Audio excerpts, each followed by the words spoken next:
दूसरा क्या आता है? प्लेटलेट। और तीसरा क्या आता है? प्लेटलेट आता है। जब आप इन तीनों चीज़ों को देखते हो तो आप लोगों को पता होना चाहिए कि किसकी कंपोजिशन कितनी है। अब इसको हम नेक्स्ट आगे डिटेल में पढ़ेंगे। उससे पहले हम लोग देखते हैं प्लाज्मा का डिस्कस करके कि प्लाज्मा, जैसे मैंने आप लोगों को पहले बताया कि ब्लड प्लाज्मा में क्या होता है कि वाटर होता है, प्लाज्मा प्रोटीन्स होते हैं, और फर्दर जो न्यूट्रिएंट प्रोडक्ट वगैरह जो है या एलिमेंट जो है क्या होते हैं, वो ब्लड प्लाज्मा का एक ही कंपोनेंट होते हैं। तो होता क्या है, अब इसमें देखो कि जो ब्लड प्लाज्मा है इसमें वाटर कितना है?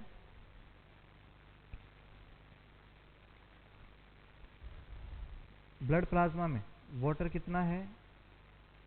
92%। कितना है? 92%। और प्लाज्मा प्रोटीन कितना है?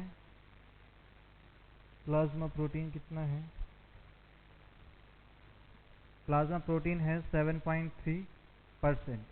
और इलेक्ट्रोलाइट्स ये कितना होता है? 0.7%। ठीक है, कितना होता है? 0.7%। अब इसमें भी प्लाज्मा प्रोटीन में भी कितने तरह के प्रोटीन होते हैं हमारे ब्लड में? 3 तरह के क्या होते हैं ब्लड प्रोटीन होते हैं। पहला एल्बुमिन, दूसरा ग्लोबुलिन, और तीसरा क्या होता है हमारा? फिब्रिनोजन। क्या होता है? फिब्रिनोजन। ये तो कितना होता है? 4.3%, 2.7% और 3% क्या होता है? फिब्रिनोजन। 0.3% क्या होता है? फिब्रिनोजन हमारा क्या होता है? ये प्लाज्मा प्रोटीन का ही पार्ट होता है। ठीक है, नेक्स्ट अगर हम लोग डिस्कस करते हैं, वाटर हो गया, प्लाज्मा हो गया, इलेक्ट्रोलाइट हो गए। अब इलेक्ट्रोलाइट के बाद क्या होता है कि इलेक्ट्रोलाइट कौन कौन से हो सकते हैं? Sodium, potassium, chloride, magnesium. ठीक है, ये सब क्या हो सकते हैं हमारे पास बॉडी में? हो सकते हैं। फॉस्फोरस हो सकता है। ठीक है, फॉस्फोरस, ये सब हमारी बॉडी में क्या हो सकते हैं? प्रेजेंट हो सकते हैं। फ्लोरीन हो सकता है। ठीक है, ये सब क्या है? सारे के सारे इलेक्ट्रोलाइट प्रेजेंट हमारी बॉडी में होते हैं। ठीक है, इसी में क्या हो सकता है? थोड़े और अदर प्रोडक्ट आ जाते हैं, जैसे यूरिक एसिड भी हो सकता है। ठीक है, यूरिया भी प्रेजेंट हो सकता है। ठीक है, ये सब क्या होते हैं? हमारे ब्लड का ही पार्ट होते हैं। ठीक है, अब हम सबसे पहले डिस्कस करते हैं ब्लड प्लाज्मा के बारे में। ब्लड प्लाज्मा के कौन से पार्ट के बारे में? प्लाज्मा प्रोटीन्स के बारे में हम लोग क्या करेंगे? डिस्कस करेंगे। ठीक है,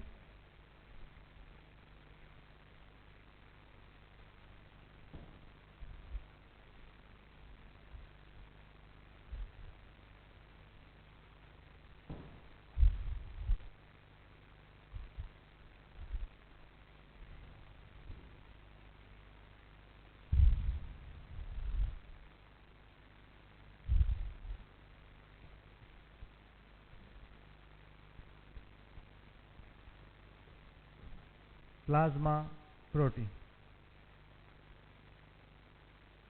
हम क्या डिस्कस करेंगे? किसके बारे में डिस्कस करेंगे? प्लाज्मा प्रोटीन के बारे में। और प्लाज्मा प्रोटीन कितने तरह का होता है?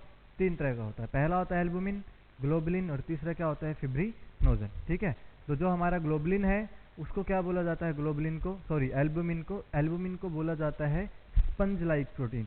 कैसी होती है स्पंज लाइक प्रोटीन? तो सबसे पहला हम हेडिंग डालते हैं, इसको 3 कंपोनेंट में हम लोग चेंज करेंगे। पहले से डिस्कस करते हैं एल्बुमिन का।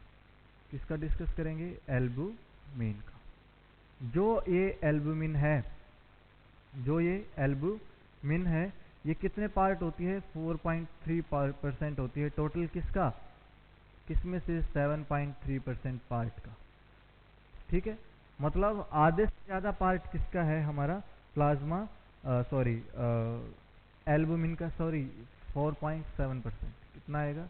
4.7%। पीछे चेंज कर लेना।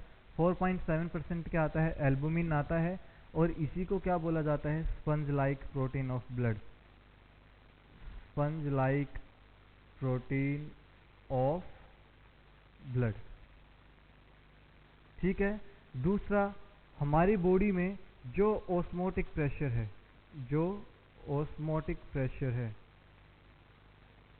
जो ऑस्मोटिक प्रेशर है, ठीक है, वैसे तो ऑस्मोटिक प्रेशर क्या किया जाता है, तीनों प्रोटीन्स के द्वारा क्या किया जाता है, रेगुलेट किया जाता है। लेकिन जो मैक्सिमम जो पार्ट एल्बुमिन अपना रोल प्ले करती है, और ऑस्मोटिक से फिर क्या बनता है, ऑन्कोटिक प्रेशर, जो सिर्फ और सिर्फ एल्बुमिन के द्वारा क्या किया जाता है, रेगुलेट किया जाता है। अगर ऑन्कोटिक प्रेशर की बात करते हो आप लोग, तो सिर्फ और सिर्फ कौन करेगा, एल्बुमिन करेगी मेंटेन, एल्बुमिन। ठीक है, ऑन्कोटिक प्रेशर क्या करता है कि वाटर को होल्ड करके रखता है ब्लड वेसल्स के अंदर। ठीक है, ये कौन करेगा, एल्बुमिन। तो कितने एच जी होगा, ये 22 ऑफ एच जी होगा। अगर आप लोग ऑस्मोटिक प्रेशर की बात करते हो 28 ऑफ एच जी होगा। 22 ऑफ एच जी तो कौन रेगुलेट करेगा इसमें से, 28 में से 22 तो रेगुलेट करेगा एल्बुमिन। कौन करेगा, एल्बुमिन। और रिमेनिंग जो 6 ऑफ एच जी होगा वो कौन करेगा, ग्लोबुलिन। कौन करेगा, ग्लोबुलिन। लेकिन बहुत सारी बुक्स में लिखा हुआ है कि 25 ऑफ एच जी किसके द्वारा रेगुलेट किया जाता है, ग्लोबुलिन, सॉरी एल्बुमिन के द्वारा। ठीक है, तो रिमेनिंग 3% कौन करेगा, और 3 ऑफ एच जी को कौन मेंटेन करेगा, ग्लोबुलिन। ठीक है, ये आप लोगों को कुछ एक बुक्स में लिखा हुआ मिल सकता है, लेकिन मेजोरिटी किसको देनी होती है हमें, priority. 22 of H G is maintained by the albumin and 6 of H G is maintained by the globulin protein. ठीक है, ये तो हमारा क्या हुआ, एल्बुमिन के बारे में हम लोगों ने डिस्कस किया।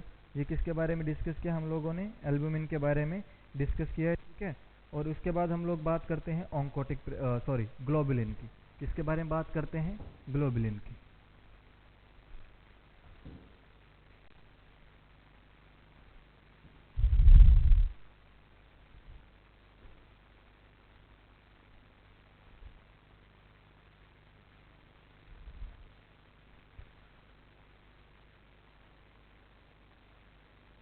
ग्लोबुलिन, ठीक है, ग्लोबुलिन,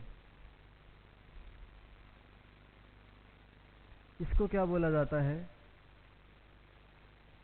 ये होती है इन्फ्लामेटरी प्रोटीन। इन्फ्लामेटरी प्रोटीन क्यों होती है ये इन्फ्लामेटरी प्रोटीन, क्यों होती है ये इन्फ्लामेटरी प्रोटीन, क्योंकि ये एंटीबॉडीज के लिए फॉर्मेशन में हेल्प करती है। ठीक है, किस में हेल्प करती है, help in antibody formation, help in antibody formation. Antibody की फॉर्मेशन में क्या करेगी, ये हेल्प करेगी। ये एंटीबॉडी की फॉर्मेशन में अगर हेल्प कर रही है, तो सबसे पहले हमें याद रखना होता है कि किसका करवाएगी ये। इसमें हमें याद रखना है कि ये पांचों की पांचों क्या करवाती है, हमारी एंटीबॉडी की फॉर्मेशन में हेल्प करती है। IgA, IgD, IgG, IgE और IgM। ठीक है, ये सब इसमें क्या करेगी, फॉर्मेशन में हेल्प करेगी। और कुछ एक क्या करती है ये ग्लोबुलिन, अपने साथ में क्या करती है, ट्रांसपोर्ट करवाती है कुछ एक हार्मोन का, ट्रांसपोर्ट ऑफ हार्मोन का। और एक ब्लड का एक मेन कंपोनेंट, एक मेन फंक्शन और ये भी है कि जो ब्लड है वो ट्रांसपोर्ट करता है, ब्लड ट्रांसपोर्ट करता है किसका, हार्मोन्स का। कुछ एक हार्मोन्स का ये ब्लड क्या करता है, ट्रांसपोर्ट करता है, किसके थ्रू, एंडोक्राइन ग्लैंड। कौन सी ग्लैंड का हार्मोन्स को ब्लड ट्रांसपोर्ट करता है, एंडोक्राइन ग्लैंड के हार्मोन्स को ट्रांसपोर्ट करता है कौन, ब्लड करता है, और डायरेक्टली क्या करता है, ब्लड में सर्कुलेट करवाता रहता है। ठीक है, सॉरी टिश्यूज तक पहुंचाता रहता है।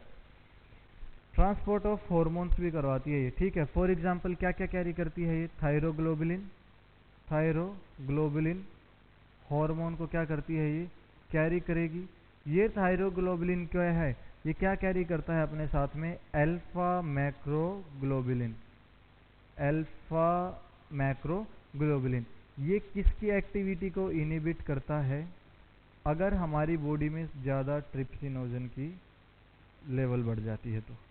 ट्रिप्सिनोजन एंजाइम का अगर लेवल बहुत ज़्यादा बढ़ जाता है तो उस टाइम पे हमारा कौन सा हार्मोन काम करेगा, थायरोग्लोबुलिन, जो क्या कैरी करता है, अल्फा मैक्रोग्लोबुलिन। देखो ग्लोबुलिन का जो मेजर पार्ट है वो कौन कैरी करेगा, थायरोग्लोबुलिन करेगा।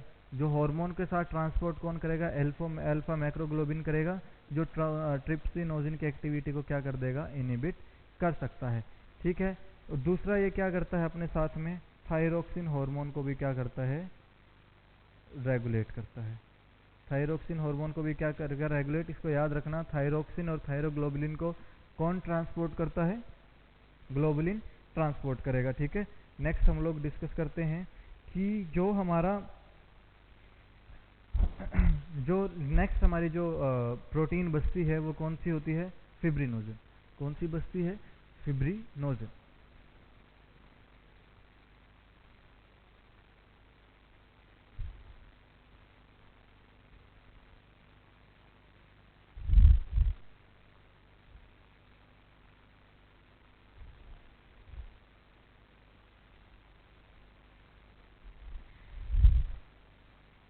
फिब्रिनोजन, नेक्स्ट हम डिस्कस करते हैं फिब्रिनोजन का। ये क्या होता है फिब्रिनोजन, ये रेयरेस्ट फॉर्म ऑफ, क्या होता है, rarest form of plasma protein. Rarest form of plasma protein मतलब प्लाज्मा प्रोटीन जितना भी है उसका सबसे कम पार्ट कौन सा होता है, ये फिब्रिनोजन होता है, rarest form of plasma protein. और इसी प्रोटीन को क्या बोला जाता है, क्लोटिंग प्रोटीन या क्लोटिंग फैक्टर भी इसको बोला जाता है। तो आप लोगों को याद रखना कि क्लोटिंग प्रोटीन जो ब्लड क्लोट में कौन हेल्प करता है, इसको बोला जाता है फिब्रिन प्रोटीन, या तो क्या बोला जाएगा, फिब्रिन प्रोटीन बोला जाएगा, या blood clotting protein, blood clotting protein बोला जाता है। ठीक है, उसके बाद हम लोग डिस्कस करते हैं कि पहला हमारा क्या हुआ कि रेयरेस्ट फॉर्म है, दूसरा फिब्रिन प्रोटीन है। अब देखो, अगर प्लाज्मा में क्या था, प्लाज्मा में से अगर फिब्रिनोजन को माइनस कर दिया जाए, सॉरी, प्लाज्मा प्रोटीन में से जो हमारे पास प्लाज्मा प्रोटीन है उसमें से अगर आप लोग इस फिब्रिनोजन को निकाल देते हो, फिब्रिनोजन क्या है, क्लोटिंग फैक्टर है या क्लोटिंग प्रोटीन है, अगर इसको प्लाज्मा प्रोटीन में से माइनस किया गया, अगर इस प्लाज्मा प्रोटीन में से फिब्रिनोजन निकाल दिया गया, इसको क्या बोला जाता है, सीरम। सीरम, और ये हल्का क्या होता है, slightly yellow colour, slight yellow, या फिर क्या होता है, ये स्ट्रो कलर का होता है। कैसा बोला जाता है इसको, स्ट्रो कलर का बोला जाता है। अगर कोई आप लोगों से क्वेश्चन पूछे कि प्लाज्मा का कलर कैसा होता है, ऑलवेज से दैट प्लाज्मा का कलर कैसा होता है, सबसे पहला प्रायोरिटी देना slightly yellow, slightly yellow first priority देना आप लोग की। हल्का पीला रंग होता है किसका, प्लाज्मा का। और दूसरा कौन सा होता है, स्ट्रो कलर होता है। दूसरा कौन सा कलर होता है, स्ट्रो कलर। स्ट्रो कलर, जो पहला स्ट्रो बनाया गया था वो हल्का पीले रंग का बनाया गया था। ठीक है, इसलिए क्या बोला जाता है, जो स्ट्रो कलर क्या है, वो स्लाइटली येलो कलर का होता है। ठीक है, अगर उसके बाद फिर भी और ऑप्शन में आ जाए तो नेक्स्ट वन आप लोग लिखना क्लियर कलर, क्लियर या वाटरी कलर। ठीक है, ये क्लियर लिक्विड होता है या वाटरी कलर का होता है। और अगर आप लोगों से सीरम का पूछा जाए, स्लाइट येलो या फिर स्ट्रो कलर। ठीक है, ये हो गया हमारा फिब्रिनोजन का। कुछ एक इंपॉर्टेंट पॉइंट्स आते हैं एल्बुमिन के रिगार्डिंग और ग्लोबुलिन के रिगार्डिंग, अल्फा फीटोप्रोटीन वगैरह जो हम लोग डिस्कस करते हैं। अब उसके बारे में देखते हैं कि होता क्या है। ठीक है,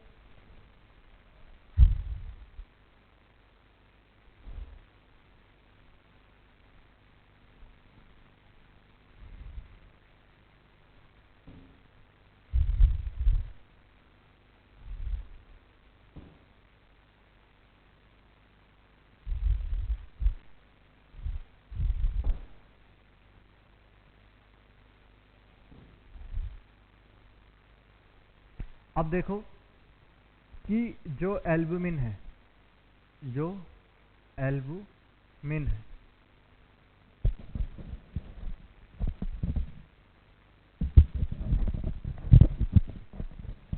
जो एल्बुमिन है, ध्यान से सुनना आप, जो ये एल्बुमिन है इसमें होता क्या है। अब एल्बुमिन बनाता कौन है, अब हमारा एल्बुमिन हमारा लीवर बनाता है। ठीक है, कौन बनाता है, लीवर में इसकी क्या होती है, मैच्यूरेशन होती है। लीवर में क्या होती है, मैच्यूरेशन इसकी देखने को मिलती है। अब देखो, अगर प्रोडक्शन इसका लीवर में होता है, अगर लीवर डिजीज हुई, मान लो किसी पेशेंट को लीवर डिजीज हो गई, लीवर डिजीज हुई, ठीक है, तो हुआ क्या, लीवर डिजीज होने के बाद एल्बुमिन का प्रोडक्शन क्या हुआ, एल्बुमिन का प्रोडक्शन क्या होगा, कम हो गया, डिक्रीज प्रोडक्शन, और मैंने आप लोगों को बताया था कि एल्बुमिन कैसी प्रोटीन होती है, स्पंज लाइक प्रोटीन होती है। ये कैसी प्रोटीन होती है, स्पंज लाइक प्रोटीन। अब ये प्रोटीन स्पंज लाइक है तो अपने पास क्या रखती है, वाटर होल्डिंग कैपेसिटी इसके पास क्या होती है, बहुत ज़्यादा water holding capacity. Water holding और ब्लड के साथ में क्या रहेगा, वाटर होल्ड रहेगा। अब ये एल्बुमिन का लेवल क्या हो चुका है, कम हो चुका है। तो क्या करेगा, जो हमारे पास ब्लड वेसल्स हैं, अब इसमें एल्बुमिन है नहीं, ये एल्बुमिन क्या हो चुकी हैं, डैमेज हो चुकी हैं। जैसे ही एल्बुमिन डैमेज होती हैं, इसके अंदर जो लिक्विड होता है, इंट्रावास्कुलर फ्लूइड में जो लिक्विड होता है एक्स्ट्रा सेलुलर फ्लूइड में, ठीक है, एक्स्ट्रा सेलुलर बोलो मतलब सेल से बाहर, या इंट्रावास्कुलर फ्लूइड बोलो, एक ही बात होता है, ठीक है। ये आईवीएफ का मतलब है इंट्रावास्कुलर फ्लूइड। इंट्रावास्कुलर फ्लूइड मतलब जो ब्लड वेसल्स के बीच में जो फ्लूइड होता है, इंट्रावास्कुलर फ्लूइड, उसमें होता क्या है, अब ये यहाँ से लीक आउट होना स्टार्ट हो जाएगा, लीक आउट होना स्टार्ट होगा। क्यों, क्योंकि ये मेम्ब्रेन क्या होती है, ये जो वाली मेम्ब्रेन है ये कैसी होती है, सेमी परमिएबल मेम्ब्रेन होती है। ये कैसी मेम्ब्रेन होती है, सेमी परमिएबल, की अपने अंदर से वाटर वगैरह को क्या कर सकती है, परमिएट कर सकती है, बाहर भेज सकती है। अब यहाँ पे क्या हुआ, एल्बुमिन का लेवल कम हो गया। अब यहाँ पे कोई लिक्विड के पार्ट को आप लोग क्या नहीं, या अपना ब्लड क्या, सॉरी अपना जो ब्लड वेसल्स है वो उसको कंट्रोल नहीं कर सकती, और यहाँ से क्या हो जाएगा, ये लिक्विड लीक आउट होना स्टार्ट हो जाएगा। ये लिक्विड क्या होना स्टार्ट होगा, लीक आउट होना स्टार्ट हो जाएगा। जैसे ही ये फ्लूइड लीक आउट होना स्टार्ट होगा तो उसमें क्या हो जाएगा, बाहर की तरफ फ्लूइड एक्यूमुलेट होगा, और क्या हो जाएगी, बॉडी में एडिमा हो जाएगी। क्या होगी, एडिमा होगी। तो हमेशा एक चीज़ याद रखना, अगर किसी पेशेंट को लीवर डिजीज हो जाए, हिपैटिक फेलियर हो जाए, उसमें कभी भी अगर हिपैटिक फेलियर है तो उस कंडीशन में किसी भी पेशेंट को हमें एल्बुमिन प्रोवाइड नहीं करना है, कभी भी कोई एल्बुमिन उस पेशेंट को नहीं देना है। क्यों, क्योंकि ये क्या करेगा एल्बुमिन, अब हमारे लीवर में हमारे पास सेल्स नहीं बची हैं जिससे एल्बुमिन क्या कर सकता हो, एल्बुमिन को स्टोर कर सकता हो। ये एल्बुमिन उस लीवर के लिए टॉक्सिसिटी कॉज कर देगा, टॉक्सिसिटी कॉज करेगा, ठीक है। नेक्स्ट हम लोग बात करते हैं, ऐसे ही अगर किडनी डिजीज हो जाए, ऐसे ही क्या हो जाए, किडनी डिजीज हो जाए।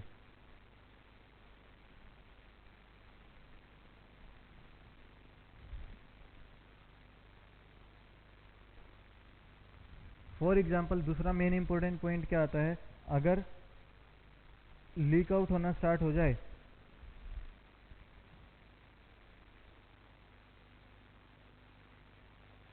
अगर किसी पेशेंट को किडनी डिजीज हो, ठीक है, अब ध्यान से सुनना, मान लो फॉर एग्जाम्पल एक डायग्राम बना लेते हैं छोटा सा किडनी का, एक छोटा सा डायग्राम बनाएंगे अब किडनी का, किडनी का नहीं सॉरी नेफ्रॉन का। अब एक छोटा सा डायग्राम बनाएंगे नेफ्रॉन का।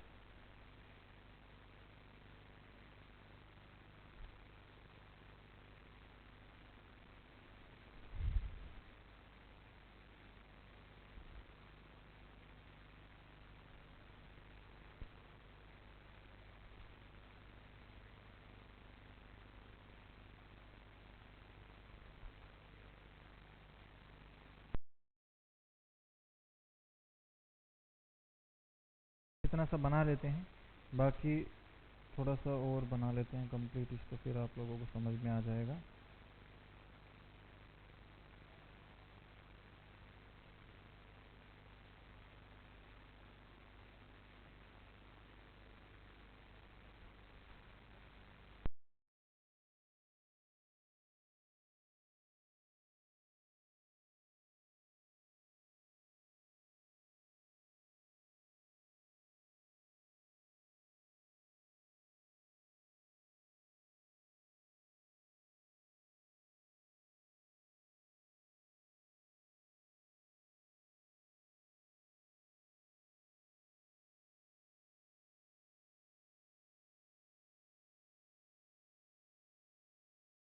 अब देखो ध्यान से सुनना, अब ये क्या होता है हमारा ग्लोमेरुलस, क्या होता है ये ग्लोमेरुलस, क्या होता है ग्लोमेरुलस, ये हमारा इफ्रेंट आर्टीरियोल, इफ्रेंट आर्टीरियोल मतलब ये आर्टरी है एक, उसका इफरेंट पार्ट है जहाँ से ब्लड क्या करेगा, बाहर की तरफ आएगा। ठीक है, ब्लड क्या करेगा, बाहर की तरफ आना स्टार्ट होगा। ठीक है, और यहाँ से ब्लड क्या करता है, हमारा एंट्री करता है। यहाँ से ब्लड क्या करेगा, एंट्री करता है। ठीक है, यहाँ से ब्लड क्या करेगा, एंट्री करता है। और आप लोगों को पता है कि यहाँ पे क्या होते हैं, ब्लड वेसल्स होते हैं, कैपिलरीज होती हैं इसके अंदर। क्या होता है इसके अंदर, कैपिलरीज होती हैं। ठीक है, अब देखो, अगर मान लो किसी को किडनी डिजीज हो गई है, या तो ये पूरी ही क्या हो गई, किडनी भर चुकी है, या फॉर एग्जांपल कि यहाँ पे पोरस लाइक स्ट्रक्चर्स प्रेजेंट रहती हैं। यहाँ पे कैसी स्ट्रक्चर प्रेजेंट रहती हैं, पोरस लाइक स्ट्रक्चर्स प्रेजेंट होती हैं। कैसी स्ट्रक्चर्स होती हैं, प्रोटीन लाइक स्ट्रक्चर्स होती हैं।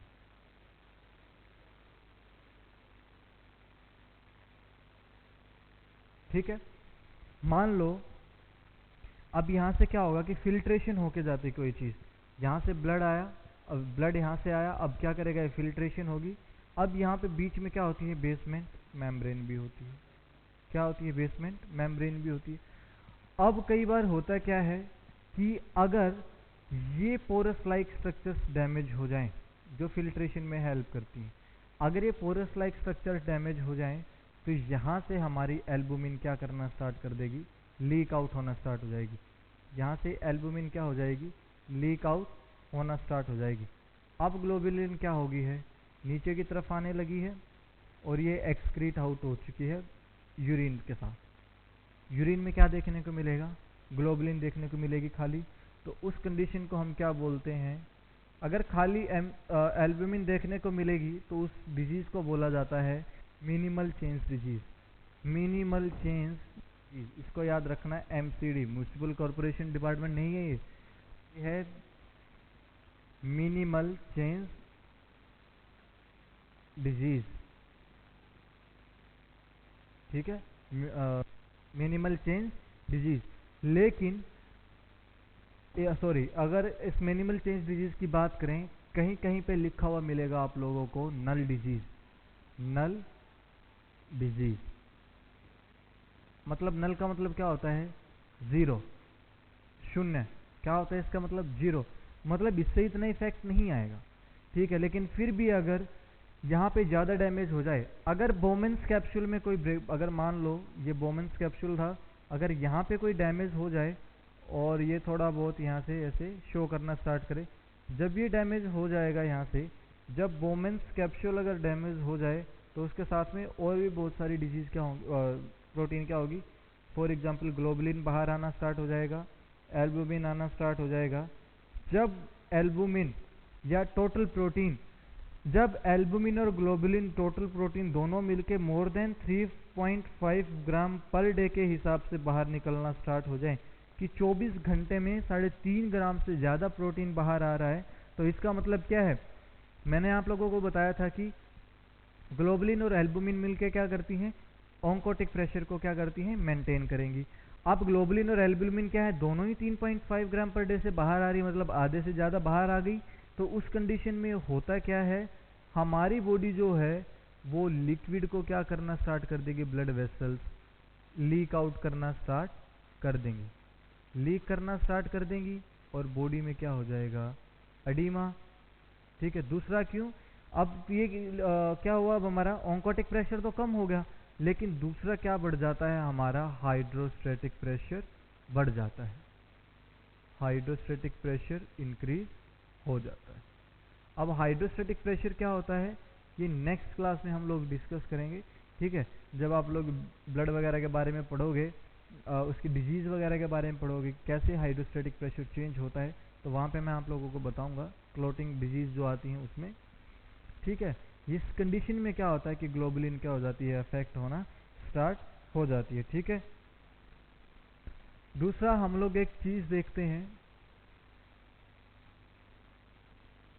आप लोगों ने बहुत बार हॉस्पिटल में भी देखा होगा, जब आप लोग किसी पेशेंट की लैब इन्वेस्टिगेशन को वेरीफाई करते हैं, चेक करते हो, तो उस टाइम पे आप लोगों को एक चीज़ देखने को मिलती है। अब कंपैरिजन देखना, मैंने आप लोगों को बताया था कि एल्बुमिन कितनी है, 4.3 ग्राम पर डीएल, या आप लोग क्या बोल सकते हो 4.3 ग्राम पर डीएल का मतलब क्या होता है, पर 100 ml, पर 100 ml होता है इसका मतलब, ठीक है। अब ध्यान से देखना, एल्बुमिन कितना है 4.3 ग्राम, और दूसरी जो एल्बुमिन है वो कितना है 2.7 ग्राम %। अब देखो, अगर आप लोग इसके रेशियो की बात करते हो, सॉरी एल्बुमिन नहीं, ग्लोबुलिन, ग्लोबुलिन कितनी होती है 2.7 ग्राम। अगर आप लोग एल्बुमिन और ग्लोबुलिन के रेशियो की बात करते हो, एल्बुमिन और ग्लोबुलिन के रेशियो की बात करते हो, तो उसमें क्या आता है एल्बुमिन और ग्लोबुलिन में, अगर आप लोग एग्जैक्टली बात करते हो तो 1.8:1, ठीक है। अगर नॉर्मली आप लोग अल्टरनेटिवली अगर इसको आप लोग नॉर्मल करके देखते हो तो 2:1 किसका आता है, एल्बुमिन प्लस ग्लोबुलिन का रेशियो आता है। इसको क्वेश्चन मार्क कर लेना। अगर ऑप्शन में दोनों दे दिए जाएं तो फर्स्ट प्राइमरी प्रायोरिटी किसको जाएगी, फर्स्ट प्रायोरिटी जाएगी फर्स्ट को, और सेकंड प्रायोरिटी किसको दोगे आप लोग 2:1 को दोगे, ठीक है। हमेशा एक चीज़ याद रखना कि जब भी ऑन्कोटिक प्रेशर की बात आए तो एल्बुमिन और ग्लोबुलिन दोनों काम करेंगे। If you talk about, sorry, अगर ऑस्मोटिक प्रेशर की बात आए तो दोनों काम करेंगे, अगर ऑन्कोटिक की बात आए तो खाली कौन सी प्रोटीन काम करेगी, एल्बुमिन प्रोटीन काम करेगी। नेक्स्ट हम लोग बात करते हैं फीटस में। अब आप सबको पता है कि फीटस का लीवर मैच्योर नहीं होता, फीटस का कोई लीवर का पार्ट मैच्योर नहीं होता, और अब हमें पता है कि एल्बुमिन की फॉर्मेशन कौन करवाता है, लीवर करवाता है उसका प्रोडक्शन, ठीक है। अब ध्यान से सुनना कि जो फीटस है, फीटस में कौन सी प्रोटीन काम करेगी, फीटस जो है, अब उसमें ऑन्कोटिक प्रेशर को कौन मेंटेन करेगा, ऑन्कोटिक प्रेशर कौन मेंटेन करता है, क्योंकि ऑन्कोटिक प्रेशर फीटस में क्या है, लीवर क्या है, मैच्योर नहीं होता, लीवर इज नॉट मैच्योर। अब सबको पता होना चाहिए फीटस कब से कब तक का पीरियड होता है। सबसे पहले हम लोग बात करते हैं जाइगोट की, 14 डेज की बात करते हैं। जाइगोट कब बनता है, 14 डेज पे बन जाता है, तो वहाँ पे फर्टिलाइजेशन होता है, तो जब ओवम और स्पर्म मिलते हैं तो वहाँ पे क्या बनता है, जाइगोट की फॉर्मेशन होती है, एग का फॉर्मेशन होता है। उसके बाद 21 डेज के बाद क्या होता है, वहाँ पे डिपोजिशन वगैरह होके यूट्रस के अंदर क्या करता है, फिर आगे उसका डिवीजन होना स्टार्ट हो जाता है, और एम्ब्रायोनिक फेज, एम्ब्रायो कब तक रहता है, 8 वीक तक। तो 8 वीक के बाद का पीरियड लेकर के जब तक मदर डिलीवर नहीं करती, जब तक मदर बेबी को डिलीवर नहीं करती, तब तक उसको क्या बोला जाता है, फीटस। 8 वीक के बाद लेकर के 8 to 40 वीक के पीरियड को क्या बोला जाता है, नॉर्मली फीटस बोला जाता है। वैसे 42 वीक भी हम लोग क्या कर सकते हैं, काउंट कर सकते हैं, ठीक है। अब हम बात करते हैं कि ऑन्कोटिक प्रेशर को कौन मेंटेन करेगा अगर लीवर मैच्योर नहीं है तो। अब लीवर मैच्योर नहीं है, वहाँ पे कोई भी एल्बुमिन का प्रोडक्शन नहीं होगा। तो इस कंडीशन में क्या होता है कि ऑन्कोटिक प्रेशर को मेंटेन करने का काम किसका है, इस कंडीशन में अल्फा फीटो प्रोटीन का। किसका काम आएगा, alpha feto protein, alpha feto protein, alpha feto protein. अब ध्यान से सुनना कि ये अल्फा फीटो प्रोटीन क्या करती है। अल्फा फीटो प्रोटीन, इसकी नॉर्मल रेंज होती है 2 to 2.5 multiple of million, multiple of million इसकी क्या होती है, नॉर्मल रेंज होती है। अगर ब्लड में, अगर फीटस के ब्लड में alpha feto protein 2.5 mode of million से ज़्यादा मिलती है, तो उस कंडीशन में बच्चे को क्या देखने को मिल सकता है, फीटस को neural tube defect, neural tube defect. क्यों, क्योंकि ये जो अल्फा फीटो प्रोटीन है ये कहाँ पे ट्रांसफर हो जाती है, न्यूरल ट्यूब में, न्यूरल ट्यूब में। क्यों, अब डिफेक्ट क्या है, क्योंकि न्यूरल ट्यूब क्या थी, उसका सिफेलोकोडल पार्ट बंद नहीं हुआ होगा, सिफेलोकोडल पार्ट की मैच्योरेशन वहाँ पे नहीं होती, वो क्लोज नहीं होता, तो वहाँ पे आप लोग क्या बोल सकते हो, अगर 2.5 mOm से ज़्यादा हो जाए किसकी, अल्फा फीटो प्रोटीन की वैल्यू, न्यूरल ट्यूब डिफेक्ट को शो करता है। अगर इसकी वैल्यू 2 मोड ऑफ मिलियन या मल्टीपल ऑफ मिलियन, कुछ भी बोल सकते हो आप लोग, उससे कम हो जाए, less than 2 mode of million से कम हो जाए, मल्टीपल ऑफ मिलियन से कम हो जाए, वहाँ पे आप लोग क्या बोल सकते हो, बच्चे को क्या देखने को मिलता है, डाउन सिंड्रोम। वहाँ पे क्या देखने को मिलता है बच्चे को, डाउन सिंड्रोम। अगर, अब ध्यान से सुनना, अगर अल्फा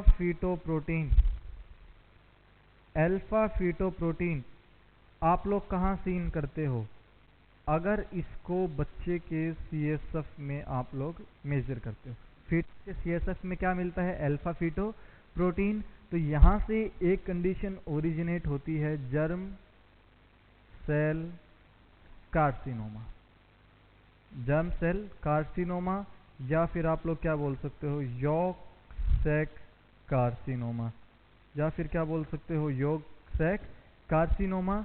तो ये तीन चीज़ें हमेशा आप लोग याद रखना। अगर alpha fetoprotein 2.25 million multiple of million तक क्या होती है, इसकी नॉर्मल रेंज होती है, ठीक है। पहला पॉइंट आता है, अगर ये 2.5 mm से ज़्यादा हो जाए अल्फा फीटोप्रोटीन तो न्यूरल ट्यूब डिफेक्ट देखने को मिलता है। अगर लेस देन 2 mm हो जाए तो डाउन सिंड्रोम देखने को मिलता है। अगर यही alpha fetoprotein, if you see alpha fetoprotein in CSF, then you can say that the fetus will born with germ cell carcinoma और yolk sac carcinoma, ठीक है। नेक्स्ट हम लोग डिस्कस करते हैं, और जो अल्फा फीटोप्रोटीन है वो किसकी तरह एक्ट करेगी, act as albumin to maintain oncotic pressure, ठीक है। दूसरा हम लोग देखते हैं कि जो दोबारा डिस्कस कर लेते हैं आगे थोड़ा सा और अल्फा फीटोप्रोटीन के बारे में।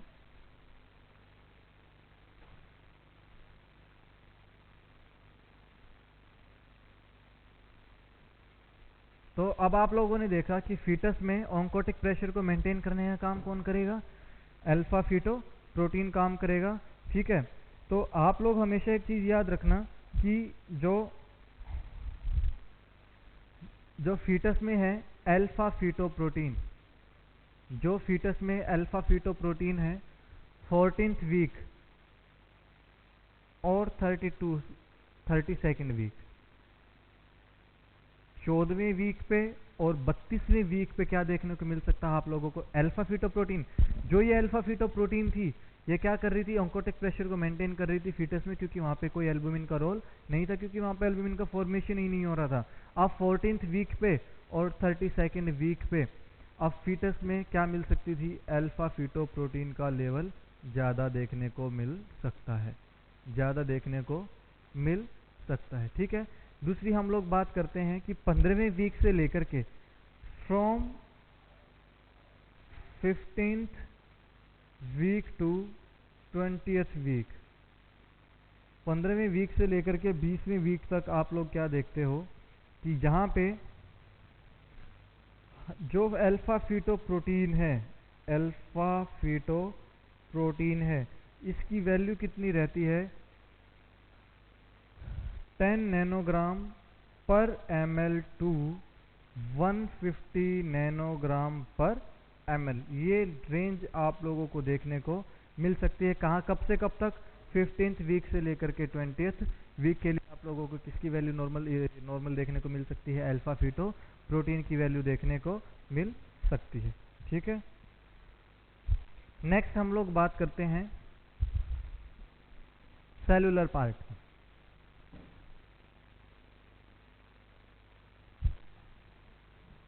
नेक्स्ट हम लोग बात करते हैं सेलुलर पार्ट की, ये हमारा होगा प्लाज्मा प्रोटीन के बारे में, ठीक है। नेक्स्ट हम लोग डिस्कस करेंगे सेलुलर पार्ट के बारे में कि कितनी ब्लड सेल्स हैं, ब्लड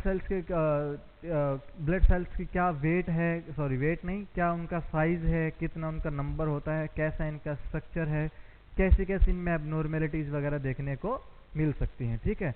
अब हम आगे डिस्कस करते हैं cellular component of blood. Cellular component of blood,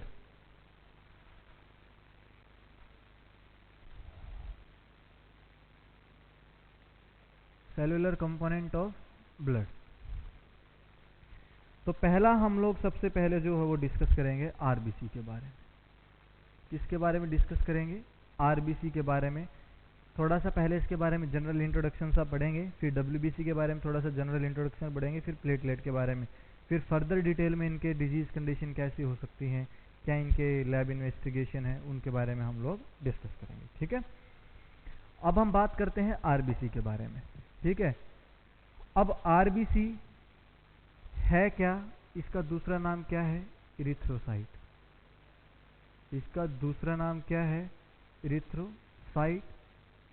इसका साइज क्या आता है, 7 to 8 माइक्रोमीटर आता है, 7 to 8 माइक्रोमीटर आता है। दूसरा, इसका नंबर कितना होता है, इसके नंबर कितने होते हैं हमारी बॉडी में, तो अलग अलग हम देखते हैं, मेल में ज़्यादा होते हैं और फीमेल में कम होते हैं। मेल में 4.5 to 6.5 मिलियन पर mm क्यूब, मिलियन पर mm क्यूब होता है। फीमेल में 3.5 to 6.5 मिलियन पर mm क्यूब देखने को मिलता है।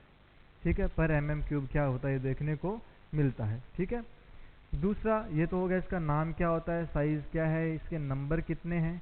ठीक है, इसका जो नॉर्मल साइज अगर नॉर्मल साइज है तो कई बार बुक्स में इसका नॉर्मल साइज अगर एवरेज की बात करें तो कितना होता है नॉर्मल साइज एवरेज, 7.2 माइक्रोमीटर। अगर ये सेल्स देखने को मिले हैं आप लोगों को, अगर आरबीसीज का ये साइज आप लोगों को देखने को मिलता है तो इसको क्या बोला जाता है, नॉर्मोसाइटिक आरबीसी। क्या बोला जाता है इसको, नॉर्मोसाइटिक आरबीसी, नॉर्मोसाइटिक आरबीसी। क्यों, क्योंकि इसका क्या है, ये एवरेज नॉर्मल साइज क्या है, 7.2 माइक्रोमीटर है। ठीक है, उसके बाद हम नेक्स्ट डिस्कस करते हैं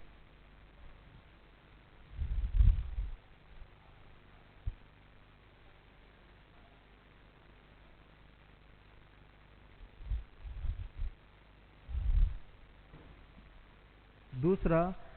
अब आरबीसी की डिस्कवरी किसने की थी, आरबीसी की डिस्कवरी किसने की थी। अब ध्यान से सुन लेना, किसी को अगर इसकी फुल फॉर्म नहीं पता, एक्चुअल में हम लिखते हैं रेड ब्लड सेल, एक्चुअल में सेल नहीं होती, ये एक्चुअल में सेल नहीं होती क्योंकि इसके पास न्यूक्लियस नहीं होता, इसके पास कोई भी न्यूक्लियस नहीं होता। अब अगर इसके पास न्यूक्लियस नहीं है तो इसको सेल हम लोग नहीं कंसिडर करेंगे। तो इस सी का मतलब क्या है, कार्पस्कल्स, कार्पस्कल्स है इसका मतलब। ठीक है, जिसके पास कोई भी न्यूक्लियस नहीं होता, ऐसी सेल्स के पास कोई भी न्यूक्लियस प्रेजेंट नहीं होता। तो नेक्स्ट हम लोग देखते हैं कि इसकी डिस्कवरी किसने की थी, आरबीसीज की। आरबीसीज की डिस्कवरी की थी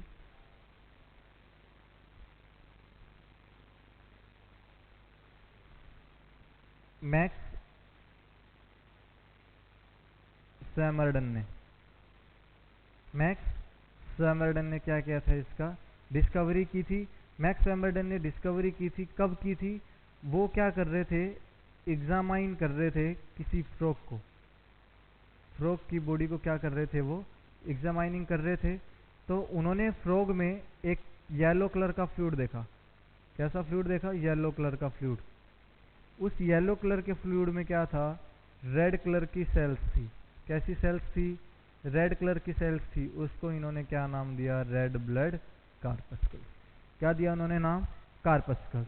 पहले उन्होंने रेड ब्लड सेल ही बोला था इसको, लेकिन उन्होंने बाद में देखा कि सेल के अंदर न्यूक्लियस तो है ही नहीं, फिर उन्होंने क्या बोल दिया, रेड ब्लड कार्पस्कल उसको बोल दिया उन्होंने। ठीक है,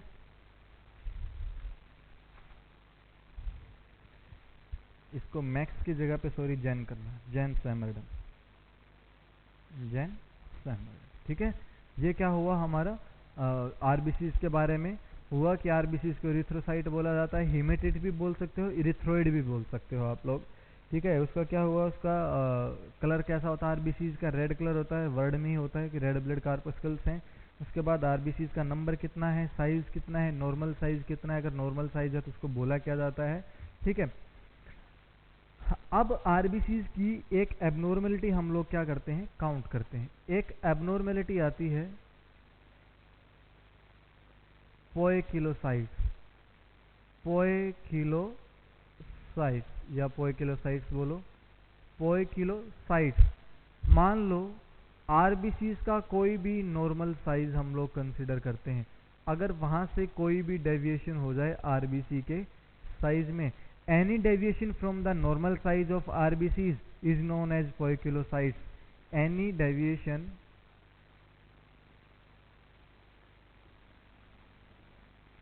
from the normal size of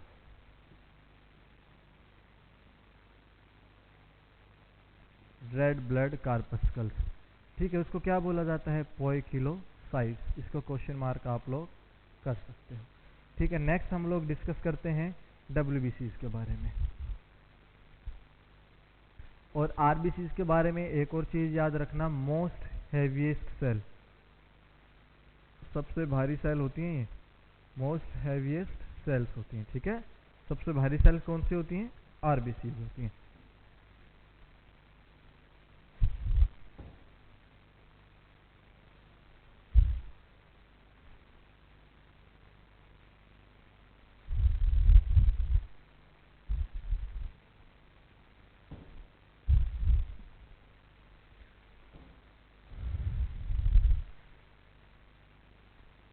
अब हम बात करते हैं डब्ल्यूबीसीज की।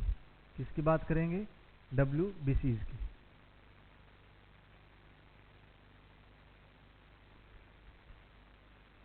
अब हम बात करते हैं डब्ल्यूबीसीज की। इसको बोला जाता है ल्यूकोसाइट्स। क्यों, क्या बोला जाता है इसको? ल्यूकोसाइट्स। दूसरा इनको बोला जाता है जाइंट सेल्स, राक्षसी सेल्स इनको क्या किया जाता है? बोला जाता है, ठीक है। दूसरा इनको बोला जाता है इम्यून सेल्स। तीसरा इनको क्या बोला जाता है? Immune cells. क्यों? क्योंकि ये क्या करते हैं? इम्यूनिटी को मेंटेन करने का काम करते हैं। मेंटेन इम्यूनिटी, क्या मेंटेन करते हैं ये? Maintain immunity. इम्यूनिटी को मेंटेन करने का काम कौन करती हैं? कौन सी सेल्स करेंगे? आपकी डब्ल्यूबीसी क्या करेंगी? हेल्प करेंगी, ठीक है। नेक्स्ट हम लोग देखते हैं कि ल्यूकोसाइट्स का ये कैसी होती हैं? Rarest form of blood cell, rarest form of blood cells. अब ऐसा क्यों बोला जाता है कि रेयरेस्ट फॉर्म होती है ब्लड सेल की? अगर आप लोग नंबरिंग काउंटिंग की बात करते हो कि टोटल कितने नंबर मिलते हैं ल्यूकोसाइट के, वो होते हैं 4000 टू 11000 पर mm क्यूब। 4000 से लेकर के 11000 पर mm क्यूब तक क्या मिलता है? डब्ल्यूबीसीज के नॉर्मल काउंट देखने को मिलते हैं, जो कि ब्लड सेल्स के कंपैरिजन में, अगर सभी और सेल्स के कंपैरिजन में देखते हो तो सबसे कम कौन सी होती हैं? डब्ल्यूबीसीज होती हैं, जिनको हम क्या बोले, इसलिए क्या बोला जाता है इसको? Rarest form of blood cell इसको बोला जाता है। नेक्स्ट हम लोग देखते हैं कि इसकी डिस्कवरी किसने की थी? डिस्कवरी किसने की थी? इसकी डिस्कवरी की थी गैब्रियल एंड्राल। गैब्रियल एंड्राल ने क्या किया था? इनकी डिस्कवरी की थी, ठीक है, ये चीज याद रखना। अब हम बात करते हैं कि इसको जाइंट सेल क्यों बोला जाता है। इसको जाइंट सेल इसलिए बोला जाता है यार, क्योंकि इसका साइज सबसे ज़्यादा होता है। इसका साइज क्या होता है? सबसे ज़्यादा होता है। इसका साइज होता कितना है? देखो आरबीसीज का मैंने बताया था 7 to 8 माइक्रोमीटर किसका था? आरबीसीज का साइज था। लेकिन अगर आप लोग डब्ल्यूबीसीज की बात करते हो, इसको जाइंट सेल, राक्षसी सेल बोला जाता है। इसका साइज कितना होता है? 8 to 18 माइक्रोमीटर बोला जाता है। 8 to 18 माइक्रोमीटर बोला जाता है, ठीक है। इसका इतना साइज होता है, ये आरबीसी से डबल है, इसलिए क्या बोल दिया इसको? जाइंट सेल्स इसको बोल दिया जाता है। नेक्स्ट हम लोग बात करते हैं प्लेटलेट की। दूसरा क्या बोला जाता है? प्लेटलेट की बात करते हैं। एक चीज और याद रखना डब्ल्यूबीसीज में, कि जो डब्ल्यूबीसीज हैं, ये जो डब्ल्यूबीसीज हैं, इनको बोला जाता है traffic policeman of blood. Traffic policeman of blood, traffic policeman of blood बोला जाता है। क्यों? क्योंकि ये क्या करती हैं? इन्फ्लामेटरी प्रोसेस, इन्फ्लामेटरी और इम्यून रिस्पॉन्स में हेल्पफुल होती हैं। इम्यून रिस्पॉन्स में कौन सी सेल्स हेल्पफुल होती हैं? डब्ल्यूबीसीज क्या करती हैं? ये हेल्प करती हैं, ठीक है। नेक्स्ट आप लोग देखना कि प्लेटलेट क्या काम करती है। प्लेटलेट,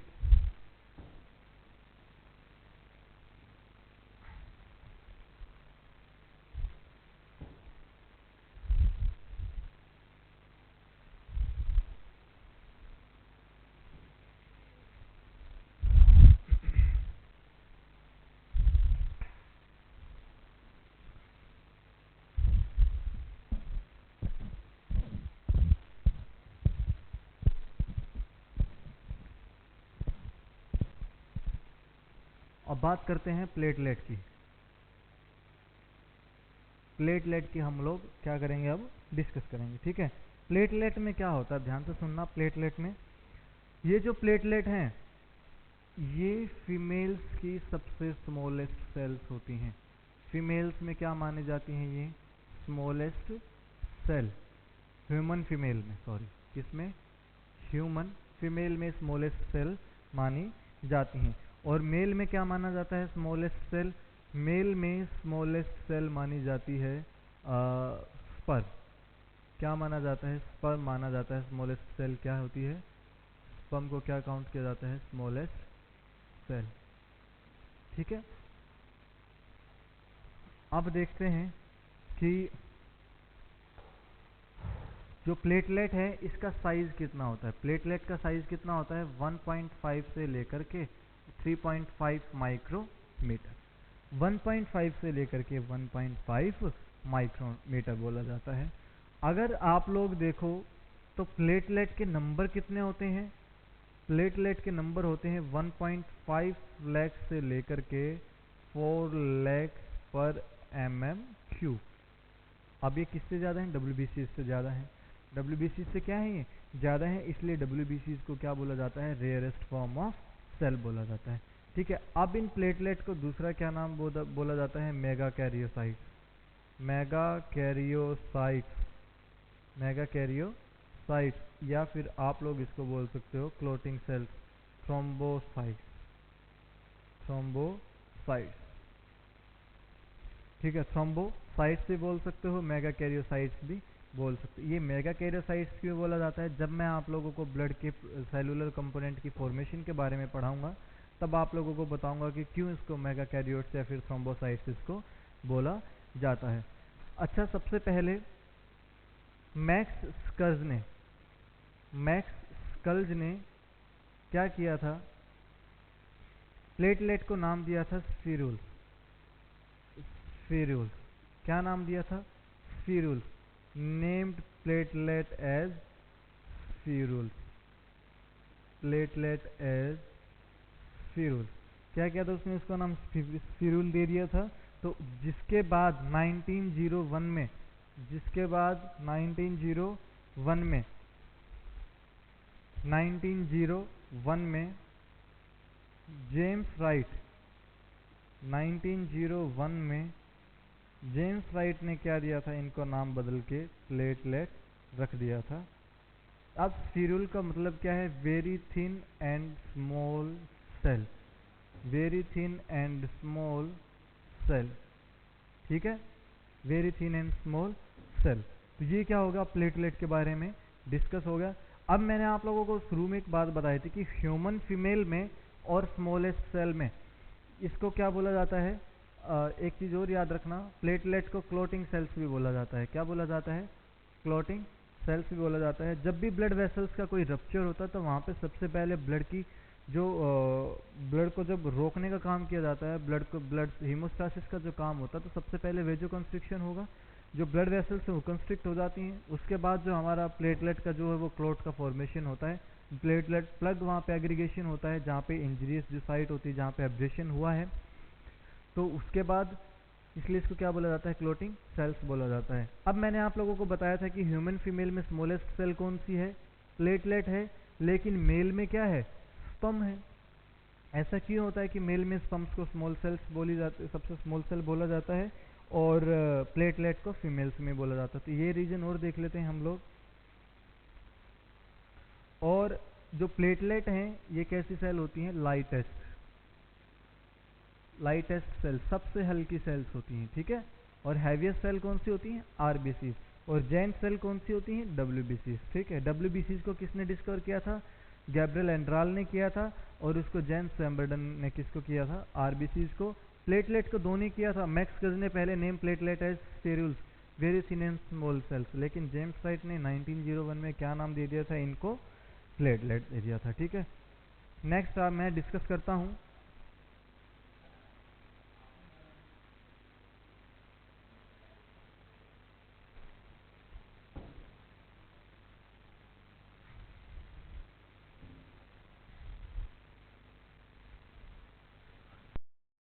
मैंने बताया था कि फीमेल में सबसे छोटी सेल कौन सी है, प्लेटलेट, और मेल में कौन सी है, स्पर्म। अब ध्यान से सुनना, प्लेटलेट का स्ट्रक्चर इर्रेगुलर होता है। प्लेटलेट का स्ट्रक्चर क्या होता है, इर्रेगुलर होता है, और इसके अंदर स्टिकी मटेरियल होता है। और इसके अंदर कैसा होता है, स्टिकी मटेरियल। स्टिकी मटेरियल का मतलब क्या होता है, चिपचिपा पदार्थ। स्टिकी मटेरियल का मतलब क्या होता है, चिपचिपा पदार्थ। अब इसके अंदर स्टिकी मटेरियल प्रेजेंट है और ये इर्रेगुलर शेप की है। अब हम दूसरी बात करते हैं कि स्पर्म, दूसरी बात करते हैं स्पर्म की, कि जो स्पर्म है वो कैसी शेप का होता है। ध्यान से देखना,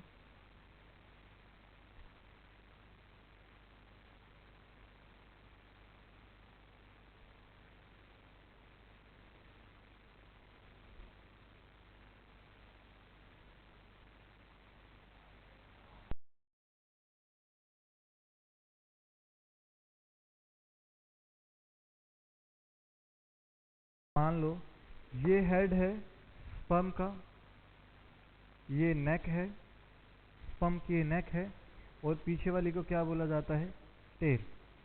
अगर अब आप सबको पता है कि जो स्पर्म है ये किसी भी सेकेंडरी ओसाइट को रप्चर करता है, सॉरी उसको इन्वेड करता है, तो खाली कौन सा एरिया इन्वेड करेगा, ये हेड पार्ट निकल के इन्वेड करता है। ये सिर्फ कौन सा पार्ट इन्वेड करेगा, सेकेंडरी ओसाइट को सिर्फ ये हेड पार्ट इन्वेड करेगा। जो टेल है और जो नेक है ये क्या करेगी, सेपरेट हो जाएगी। तो जो ये नेक है, ये हेड, सॉरी ये नेक है, और जो ये टेल है ये बिल्कुल क्या हो जाएगी, सेपरेट। तो आप इस हेड के सरफेस की बात करते हो और इसके सरफेस की बात करते हो, तो जो स्पर्म है उसका साइज माना जाता है 50 माइक्रोन, और जो प्लेटलेट है उसका साइज माना जाता है 60 माइक्रोन। अब देखो प्लेटलेट का साइज कितना हुआ, सब बॉडी सरफेस एरिया, जो हेड का जो सरफेस एरिया था कितना है, 60 माइक्रोन प्लेटलेट का, और स्पर्म का 50 माइक्रोन है। तो अब तो मेल में भी साइज तो इतना ही रहेगा प्लेटलेट का, लेकिन स्पर्म का साइज क्या है प्लेटलेट से और भी कम है। तो इसलिए हम लोग क्या बोलते हैं कि जो प्लेटलेट, अब स्पर्म फीमेल में तो होता नहीं, क्या होता है, प्लेटलेट होगा ब्लड में, तो प्लेटलेट का साइज क्या हो, कम हुआ। अगर आप सेकेंडरी साइट की एग की बात करते हो, फीमेल एग की बात करते हो, तो उसका साइज कितना होता है 150 माइक्रोन, और प्लेटलेट का कितना है 60 माइक्रोन। अब फीमेल एग के कंपैरिजन में प्लेटलेट का अगर आप लोग कंपैरिजन करते हो, प्लेटलेट क्या है, बिल्कुल ही छोटा पार्ट है। समझ में आया, अब प्लेटलेट बिल्कुल छोटा पार्ट है, और फीमेल एग क्या है, बड़ा है, तो इसलिए क्या बोला जाएगा, फीमेल से प्लेटलेट छोटी हैं, और स्पर्म में सबसे छोटी, फीमेल में सबसे छोटी सेल कौन सी है, स्पर्म सबसे छोटी सेल होती है। ठीक है।